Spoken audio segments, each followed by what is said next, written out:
I was born a storyteller. I came in here with that. That was the gift. And the teachers have been provided.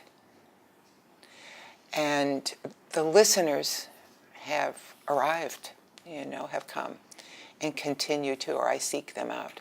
So what is my work then? What part of it is me? If I came in on this, and it's not like coming in as a prodigy, that was it. It was still my responsibility to see it, come to understand that, and do it, and remain hollow. Not to block the progress of the narrative. Sometimes by overthinking it,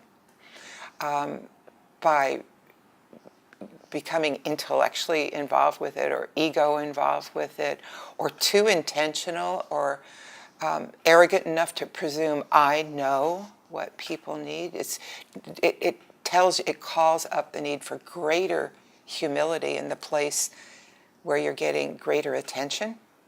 When Grandma told stories, I cannot think of a time that she was ever just telling stories. She was shelling beans and telling stories. She was stirring stew and telling stories. She was picking medicine plants and telling stories. She was cleaning the kitchen. And maybe that's why it's so hinged to me with so ordinary, so organic, so it's who we are. It's not what we do in the world of indigenous studies and things like that, where there is a revival, there is a renaissance. We are reawakening to the fact that this is here and it's present or needs to be present. I think we've added to it the need to be present, and that we've given voice to a few professionals. But I think maybe in a way there always was a few.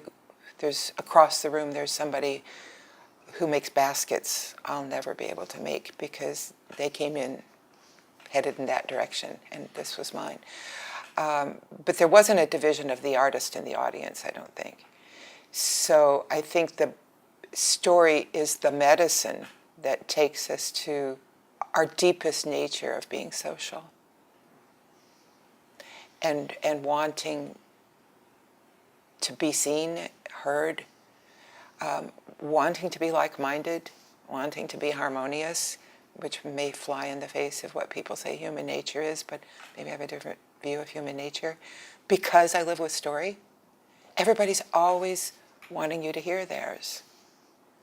And real civilizations, real cultures wrap themselves around them for millennia, not for, oh, this is old, it's 200 years. They wrap themselves around them for millennia, and when they're deprived of them or denied them or they're taken away, worlds fall apart. They fall apart. That was the kernel of it I was getting from my grandma. It was family. Beyond family, I later learned, I didn't know for a long time that it was tribal. It was family. This was us, And I think that is our ancient atavistic hunger, to connect in that way, and to not necessarily all be, lockstep in agreement, but to be harmonious in our diverging ways of articulating our oneness. I think that's why we struggle so and feel how challenging it is to articulate things sometimes. And we get into that space where what we want to say is so essential and it's so vital and it's so ancient, it's so true, that we become incoherent in trying to name it and to evoke it and to call it and to share it. I think it's why little ones say such wonderful things so unselfconsciously. And we're so amazed when we manage to. So it's getting harder. It's easier because I'm getting that that's what we're doing.